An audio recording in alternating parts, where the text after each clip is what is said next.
trees. It worked. And there's a lot of techniques. When they went after Citicorp wouldn't talk with them either, and the president of Citicorp, the CEO, was in London for a huge meeting with big investors in London. He got up in the morning to have breakfast. They delivered him the London Times, and the back page had a full-page ad with his picture and George Bush's and the president of the World Bank, the three of them there on the back cover, and it said, "Wanted." For destroying the future of our children.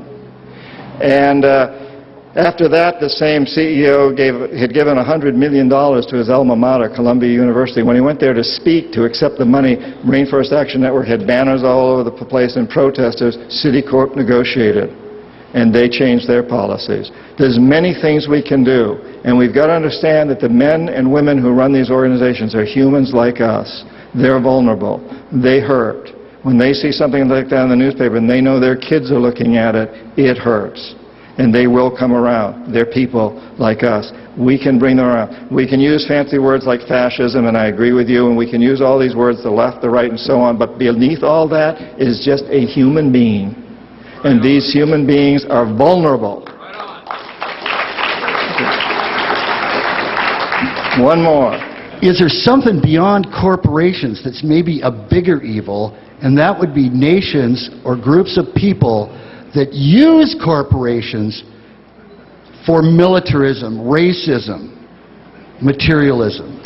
In other words, can we take a jump further from just the corporations to philosophies of chosen people or we're better than you or racism and stuff like that is happening in the world today? I mean, I think the corporations use all those philosophies.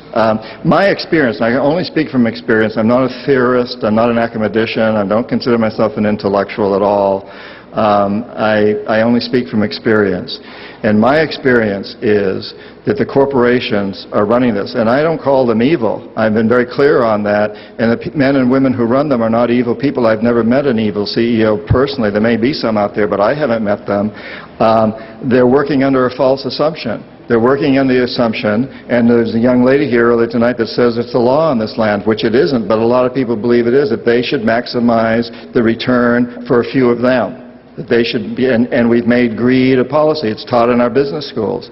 But we need to change that. It's not an evil, it's a false assumption, and it's something we've all bought into. And every time we go to Walmart or one of these stores that has slaves in China and elsewhere in the world, we're buying into that premise. And every time we honor a man who makes a career by being on television saying, "You're fired," every time, you know, our heroes fly in private jets, we're honoring that.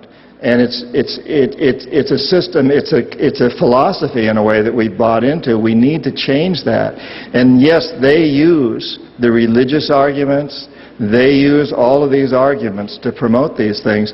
But in my opinion and in my experience, almost all of our most serious problems go back to the corporations. Whether these are problems of militarization, they're the ones that benefit the most. I mean, we may think we lost the war in Vietnam, but the corporations don't think they lost it. And the same in Iraq.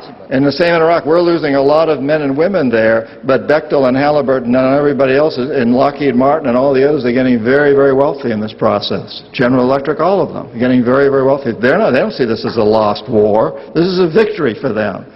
And, you know, so I think all of our most serious problems go back to that. And if we can transform these corporations, yes, we also have to look at our basic value system, but I think that's there. It's expressed in our sacred documents. And so I think that's a really good note to end on, that if we are to make this a better world for our children, if that is our desire, and I believe every one of us feels that way, then we must get together and work very hard, and each one of us bring our own talents and our own passions to bear on accomplishing that objective. And I know that together we can do that. And I think it can really start here with this amazing group of people. And so I encourage you to think more, to work together, to come up with plans as to how we're going to change the system. And I thank you very much. Good night.